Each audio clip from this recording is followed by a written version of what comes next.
Now in this video we want to be able to get these enemies to respawn even if they attack you. So in our scripts, obviously we've got our damage, but we've also got our main.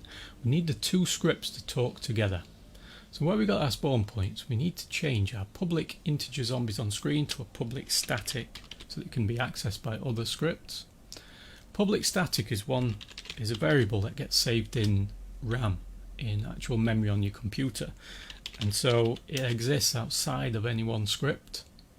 Now that's good. It can certainly save it between levels and all sorts of stuff. In a way it's good, but in a way it's also bad as well, because you do have to reset them. You have to remember to do that. But we'll get into that later. Okay, public static game objects as well, so that we can access these from the other script. So we've got public static zombies on screen, bats on screen, ghosts on screen, and make these public, not private, sorry. Public static, otherwise they won't be available. Public static game objects of last destroyed zombie, last destroyed bat, and last destroyed ghost. Okay, now over in our damage we can say if the other object that's just hit us is a bat, then we can say main dot bats on screen is minus minus. We can also say main dot last destroyed bat equals other dot game object. So other dot game object, there we go. So that will then place that into that slot. Okay, so let's just save that. Let's take all this, Control C. Let's do the same on ghost.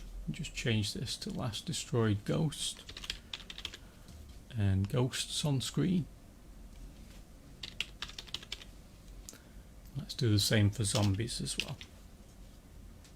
So last destroyed zombie and zombies on screen.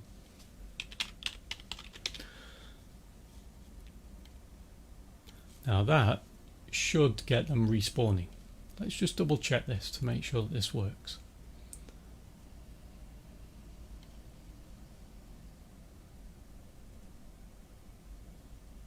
So I'm going to wait for some of these creatures to actually hit my character. There we go. They're spawning in at different points throughout the game world, so they're constantly then attacking me.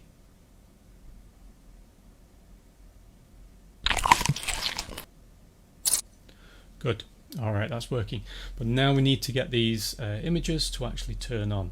So for this, back in the main, and I'll leave myself a comment, so let's call it player damage. We need a few more variables. So first of all, we need some kind of a bool. So I'm going to once again make this a public static so it can be called from the other script of type boolean that I will call zombie attack. Make that equal to false to begin with. And then we need one for the bat and the ghost as well. Control and C, Control and V, Control and V. So we'll say ghost attack and bat attack. That means that now I can save this, go into my damage, and I can say main dot which one's this? Bat. So bat attack equals true, so that I know that I've just been attacked by a bat. Control and C, Control and V, Control and V, and let's say that this one is a ghost attack and this one is a zombie attack.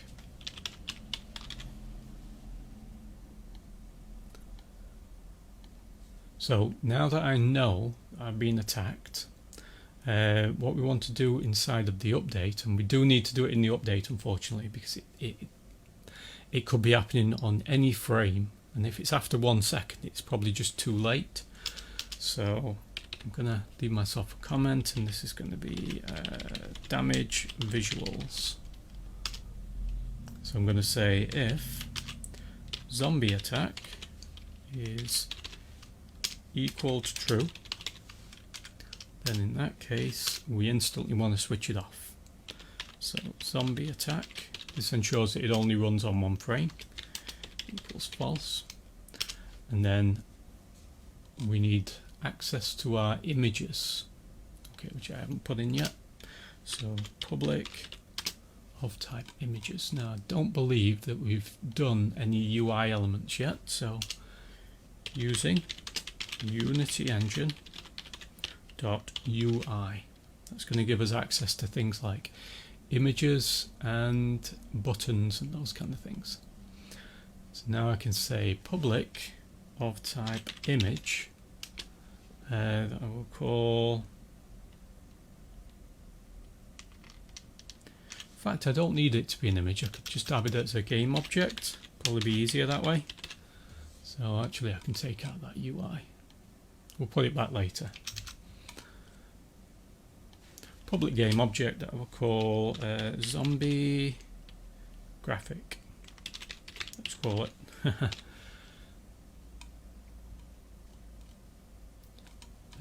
So I'm in the update, so then I'm going to say zombie graphic dot set active to true.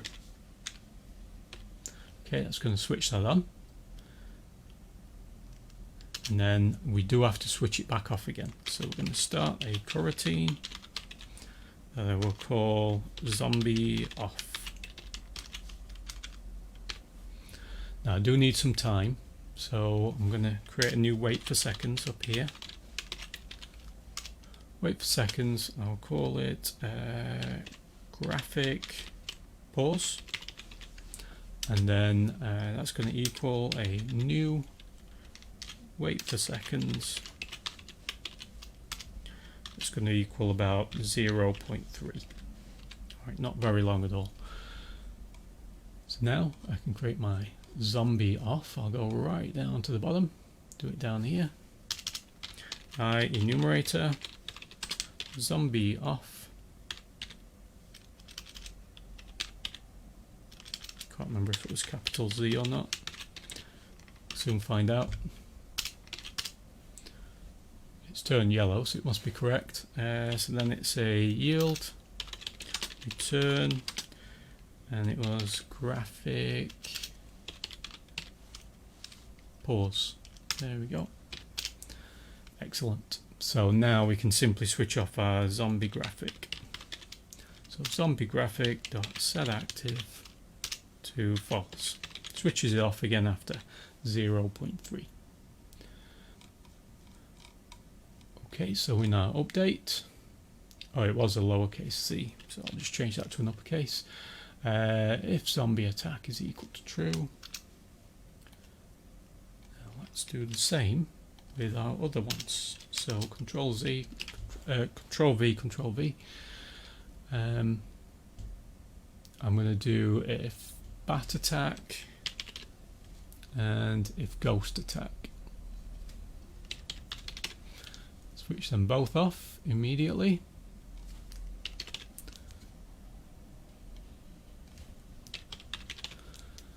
And so we can actually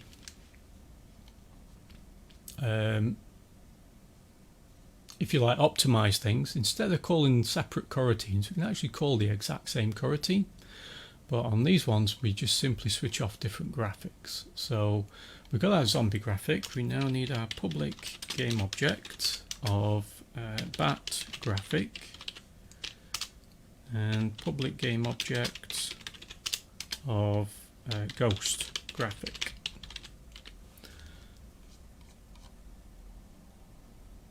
So all we have to do here is take our bat graphic, switch it on, our ghost graphic, switch it on, and as soon as we've done that we will run this same coroutine. So after 0.3 seconds we simply switch them all off. Control and C. That saves having to call numerous enumerators. So then we can say back graphic and ghost graphic. Switch them all off. Okay. And that's it. Alright, so let's now check if we've got any empty slots. We should do. Yep, so we have our zombie graphic, bat graphic, and our ghost graphic. Let's test this now, so let's play and wait for these characters to actually attack the player.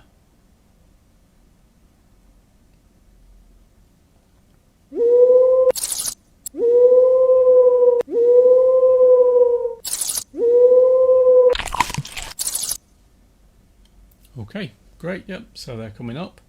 I think 0.3 should be fine. Normally you're not going to be getting attacked that fast, at least not until later levels. So we'll sort that out later. What we'll do in the next video is actually get a health bar so you can actually preview how much health you have left.